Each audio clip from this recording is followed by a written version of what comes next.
which is a huge, a monumental undertaking, and that provided the context for the construction of this rather large group of watermills, which obviously, compared to the standard watermill, they must have been capable of grinding a lot more cereal and other crops.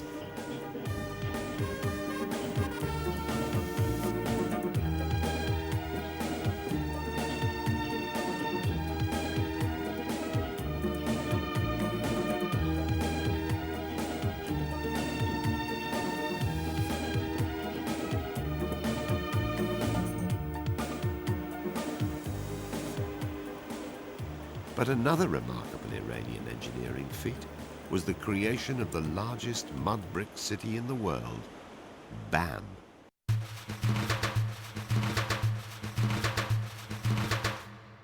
Bam and its cultural landscape.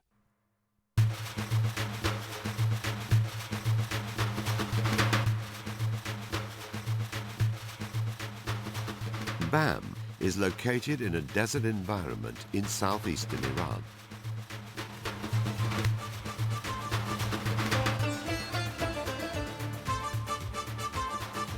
The most remarkable example of a fortified medieval town in Iran could be seen here. The Bam Citadel, or Argi Bam. It originally had 38 watchtowers in its heyday.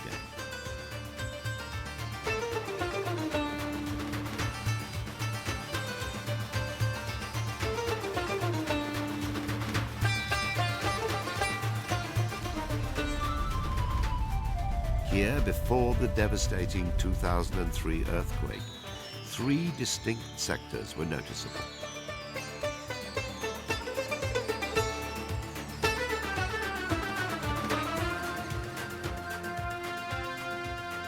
The impressive government quarters, which is situated on a rocky hill 45 meters high.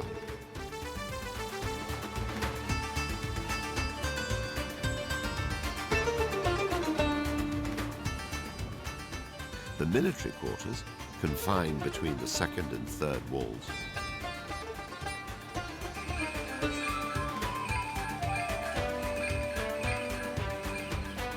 And finally, the residential quarter, enclosed by the main rampart, covering an area of 200,000 square meters with large and small towers.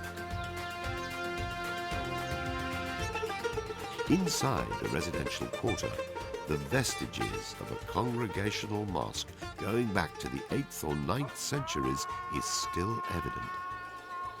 This must have been one of the oldest mosques ever built in Iran. Masjid-e-Jame of Isfahan.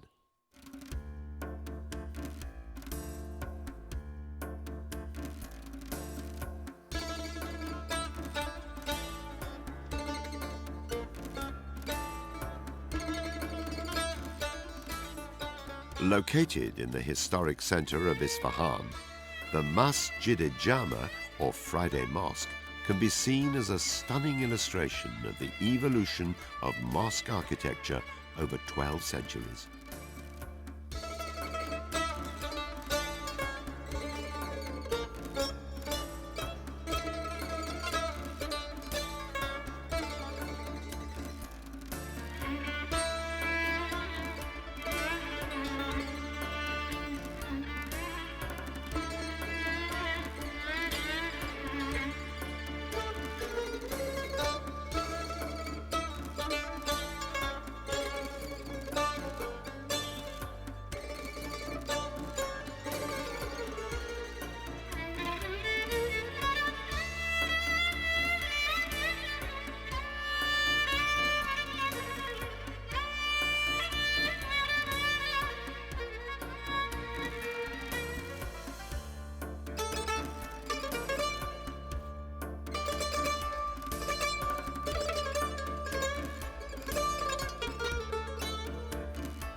The complex, covering more than 20,000 square meters, is also the most important Islamic building, showcasing the 4 Iwan structure.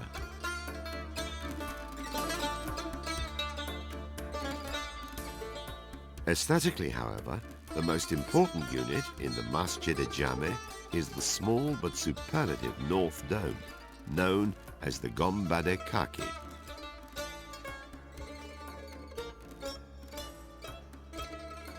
This, according to Arthur Pope, is perhaps the most perfect dome known. Having survived without a crack for almost 900 years in a country of earthquakes, is proof of its subtle mathematics and impeccable mechanism. Like the Gombad-e-Gabus, it was built for eternity.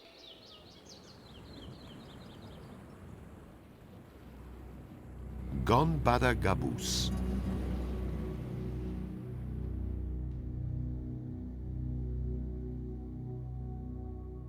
Under the shadow of the eastern Alborz Mountains, facing the vastness of the Asian steppes, stands in stark majesty a supreme architectural masterpiece, the Gombad-e-Gabus, the Tomb Tower of Qabus.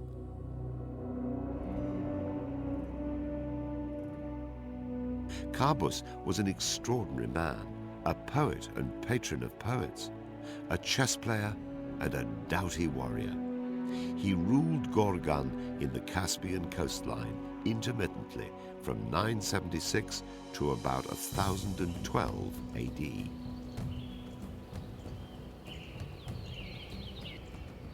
His monument, the 53-meter-high Gombad-e-Gabus Tower, dominates the town laid out around its base and is visible from great distances in the surrounding lowlands.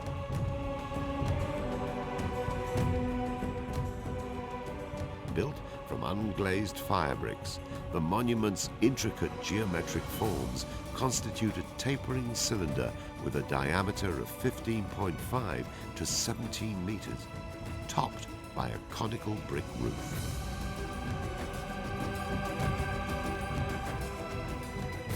Its innovative structural design illustrates the exceptional development of mathematics and science in the Muslim world at the turn of the first millennium AD.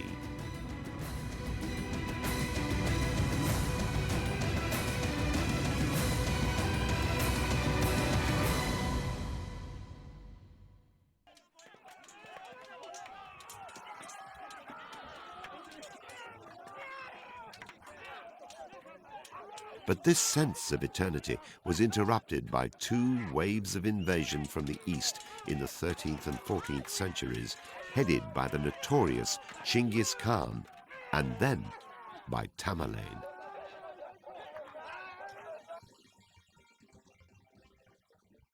All those invaders who came on the Iranian plateau, they were so attracted to Iranian way of life that within a very short period, they wanted to become Iranian, Persians. The best example would be probably the Mongols. They came, they invaded, they set fire, destroyed, but within one generation, they wanted to have Iranian culture, they wanted to have a Persian court with Persian music, with Persian food, with Persian poetry, with Persian literature, with Persian architecture. This is how attractive this civilization has been. The Mongols gradually turned to Islam, which became the official religion of the ruling dynasty, who came to be known as the Ilkhanids. The northwestern Iranian city of Tabriz was chosen as their capital. A cosmopolitan city, Tabriz had trade relations with the two major European cities of Genoa and Venice.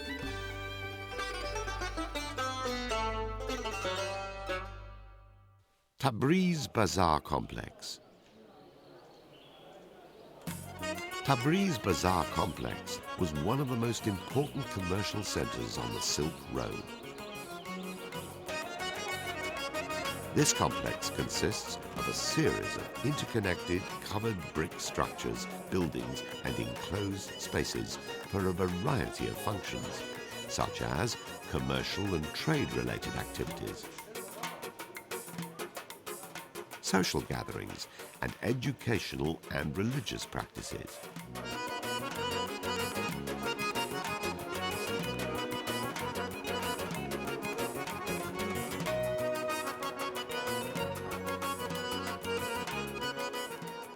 No customer could be confused in the bazaar, for each commodity would be placed and sold in an appropriate classified row of shops.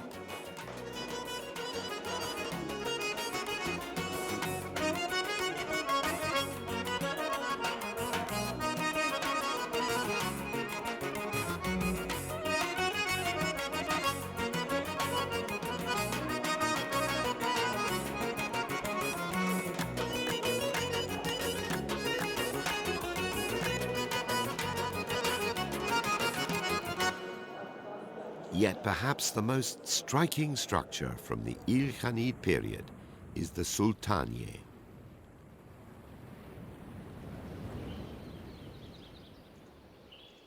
This is the great Sultaniye, the landmark of the Il-Khanid king, Sultan Muhammad's capital city. This magnificent monumental building was constructed in only 9 years between 1302 to 1312 and ultimately became the king's burial place. Now in ruins, it might have looked like this when it was intact.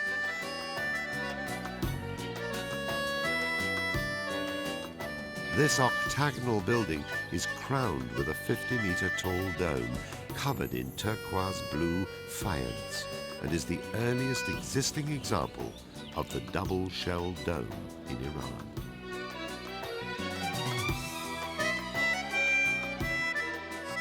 André Goddard thus describes the Sultaniye. Here is a dome with a span of about 25 meters, built solely of bricks, without buttresses, pinnacles or shoulders of any kind, which stands simply by virtue of a perfectly conceived and constructed profile. The blue dome, vivid and gleaming with its brilliant crown of minarets, seems to float in the sky. This is undoubtedly the effect that the designer deliberately planned, and he has attained it with elegance and apparent easy naturalness. Sheikh Safi al-Din Khanegar and Shrine Ensemble in Ardebil.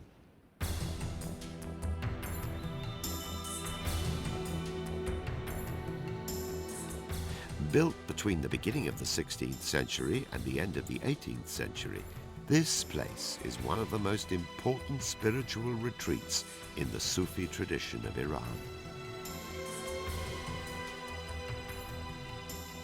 From the entrance gate to the shrine of the Sheikh Safi, there are 7 segments, which probably demonstrate the 7 stages of Sufi mysticism.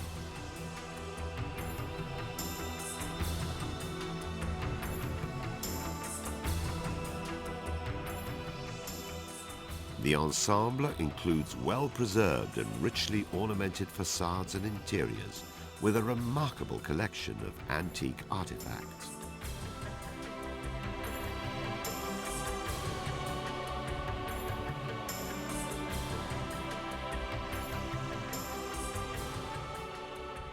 During the reign of the Safavid rulers, the role and function of this complex changed to one of political and national importance when it encompassed the shrine of the founder of the Safavid dynasty, Shah Ismail.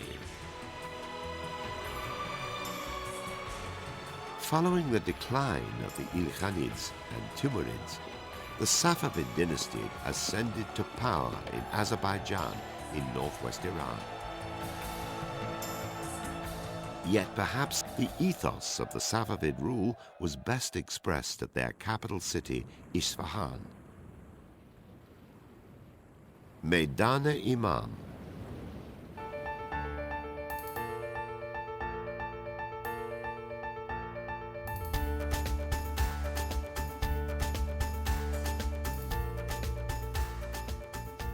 master planned by Shah Abbas and his engineers, was the Naqsh-e-Jahan Plaza, or the Image of the World Square, today known as the Meydan-e-Imam.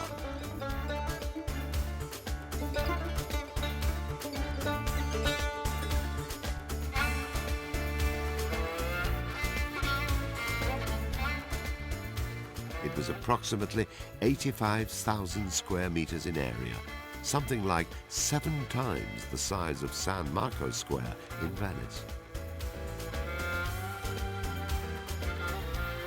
Whoa, the Meydan opens up in front of you. It's just absolutely the most splendiferous, most splendid sight. I can't describe it. There's a kind of a shiver of emotion and a chill when you look out at this Meydan and you realize that the buildings around there, for the most part, are hundreds and hundreds of years old, and there they still are to be enjoyed.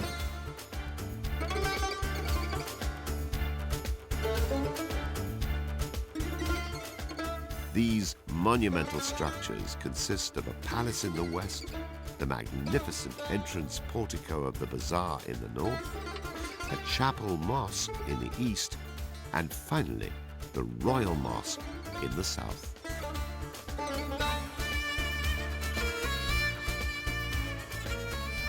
Ali Kapı, or the High Gate, forms the monumental entrance to the palace zone and to the royal gardens which extend behind it.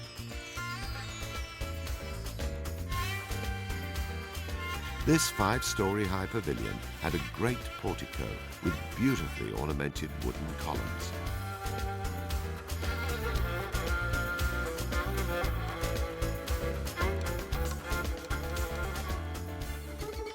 Here, the Shah and his entourage could gather and watch the events at the Meydan, such as fireworks and polo games.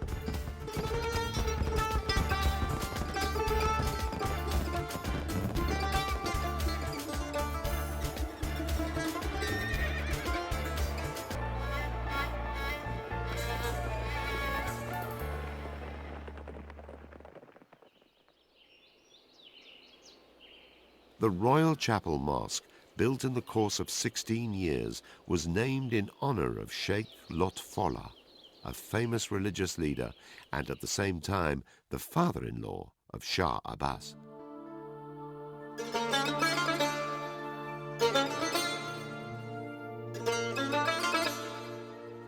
Here, a fabulous optical illusion is achieved on the exterior of the dome.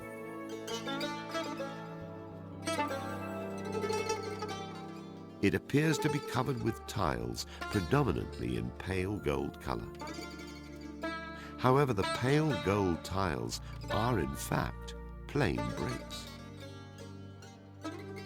The radiant color and visual impression are achieved through the contrast between the brick and the curvilinear arabesque designs embedded in the main beige surface.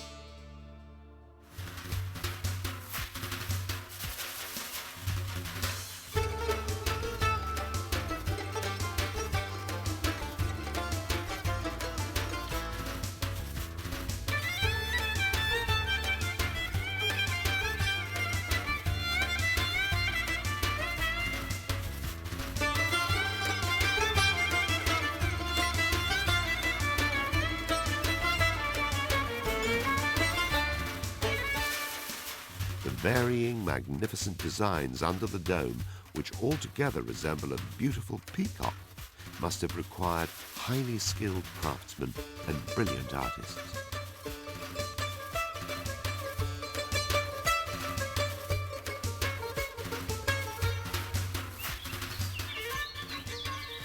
The magnificent Royal Mosque.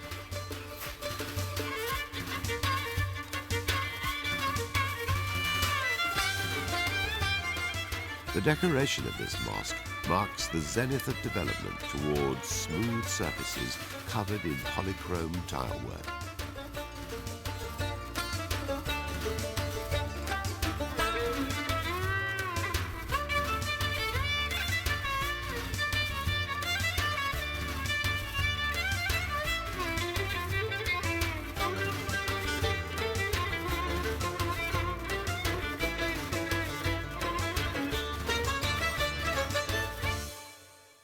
it's really when we get to Shah Abbas, and there's so much building going on, that we have this kind of overall style that is distinctly Safavid, distinctly Persian, and is something that certainly came about because of his patronage and his desire, in almost a modern term, to brand Iran as something separate from its neighbors.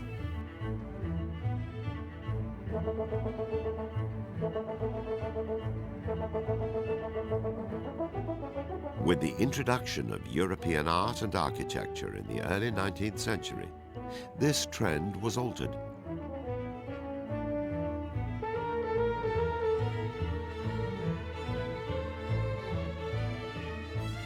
A wonderful example would be the Golestan Palace, the most recent Iranian World Heritage Site recognized by UNESCO.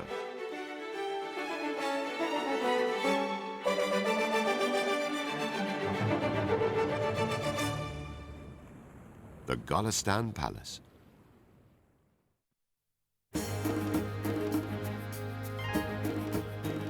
Originally built at the time of the Safavids, the Golestan complex in the heart of Tehran became the seat of government for the Qajar dynasty.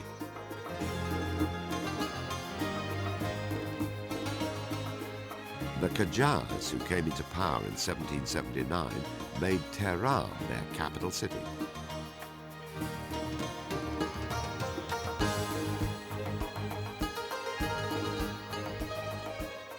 In Tehran, the Golestan Palace, more than any other place, exemplifies the architectural and artistic achievements of the Qajar era in the 19th century, including the introduction of European motifs and styles into Persian arts.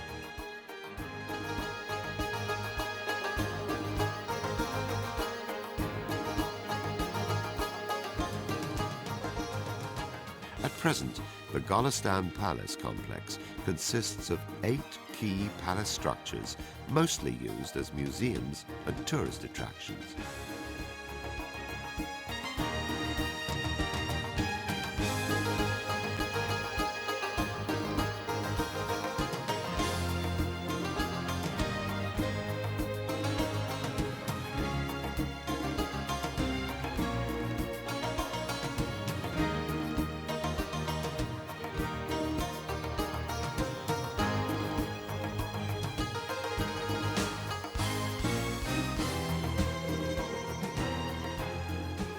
By examining the beautiful Golestan Palace, our journey of discovery to the UNESCO World Heritage Sites in Iran is over.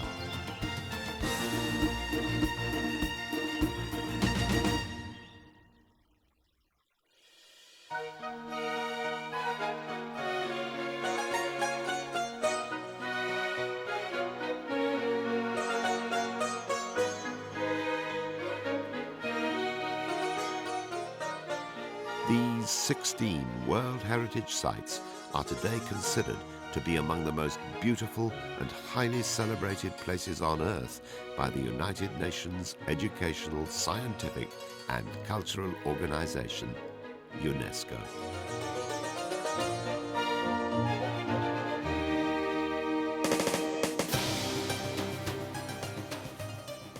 At these sites, grandeur and tranquility both dwarf and magnify, and man is both diminished and ennobled.